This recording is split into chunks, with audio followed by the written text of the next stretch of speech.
نو سږ ماشاءالله دغه فصلونه نسبت نورو کلونو زیات دي او بازار ماشاءالله د کومه وطني مالونه چې دي موږ بازار لري بازار یې ښه ده او دغه مالونه چې موږ پاکستان نه راوړو دا نو په دې کې بیا تجار دپاره فلحال غونډ تاوان ده.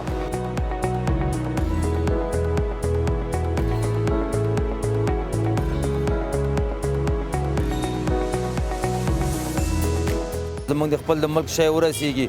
او نو پاکستان ته موږ احتیاجات بیا نه لرو او زموږ خپل باغونه ورسیږي موږ دهقان ته سره ترقي وکړي پیشرفت وکړي